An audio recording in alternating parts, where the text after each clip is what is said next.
Commission বৃদ্ধি, dealership ছাড়া সরাসরি জ্বালানি তেল বিক্রি বন্ধ সহ ১০ দফা দাবিতে কর্মবিরতি পালন করছে বাংলাদেশ পেট্রোল পাম্প ও ট্যাঙ্ক লরি মালিক ঐক্য পরিষদ।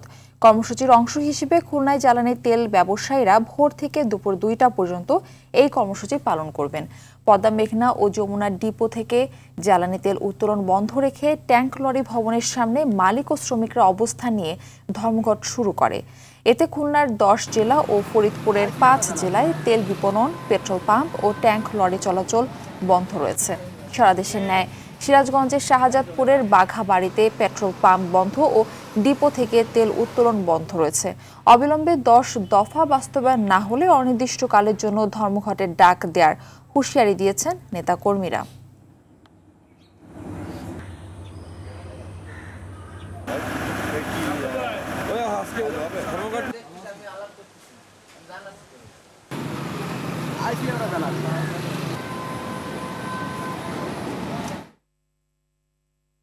দর্শক, এ বিষয়ে বিস্তারিত জানাতে সিরাজগঞ্জ থেকে সরাসরি যুক্ত হচ্ছেন সহকর্মী সাজিরুল ইসলাম সঞ্চয়।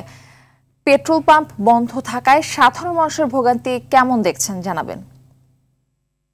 মারফি, আপনি যেমনটি বলছিলেন ১০ দফা দাবিতে বাংলাদেশ পেট্রোল পাম্প মালিক ও ট্যাঙ্ক লরি মালিক ঐক্য পরিষদের ডাকে কিন্তু দেশব্যাপী পেট্রোল পাম্প ধর্মঘট পালিত হচ্ছে, যার ফলে কিন্তু সিরাজগঞ্জের সকল পেট্রোল পাম্প বন্ধ রয়েছে। পাশাপাশি সিরাজগঞ্জের বাঘাবাড়িতে স্থাপিত বাঘাবাড়িতে যে ওয়েল ডিপো রয়েছে সেখান থেকেও কিন্তু জ্বালানি তেল উত্তোলন আজকে সকাল ৬টা থেকে বন্ধ রয়েছে, যেটি দুপুর ২টা পর্যন্ত অব্যাহত থাকার কথা রয়েছে। জ্বালানি তেল উত্তোলন বন্ধ থাকার ফলে কিন্তু বাঘাবাড়ি ওয়েল ডিপো এলাকায় স্থবিরতা বিরাজ করছে। এখানে যে কর্মযজ্ঞ ট্যাঙ্ক লরি শ্রমিক এবং শ্রমিকদের যে কর্মযজ্ঞ প্রতিদিন বিদ্যমান থাকে সেটি কিন্তু আজকে একদম বন্ধ রয়েছে বলা চলে। পাশাপাশি সিরাজগঞ্জের যে পেট্রোল পাম্পগুলো রয়েছে আজকে সকাল থেকেই সেগুলো বন্ধ রয়েছে, যার ফলে কিন্তু যানবাহন চালকেরা এবং যানবাহন মালিকেরা কিন্তু বিপাকে পড়েছেন, কারণ পেট্রোল পাম্পগুলো থেকে যানবাহন চলাচলের জন্য যে জ্বালানি তেল সেটি কিন্তু উত্তোলন করা সম্ভব হচ্ছে না। আপনি জানেন যে ১০ দফা দাবিতে এই ধর্মঘটটি পালিত হচ্ছে। আজকে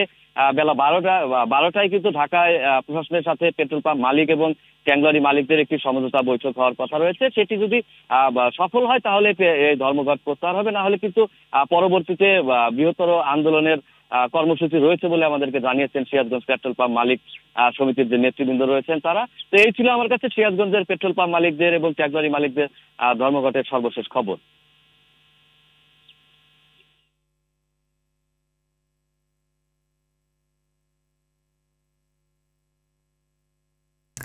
ধন্যবাদ আপনাকে।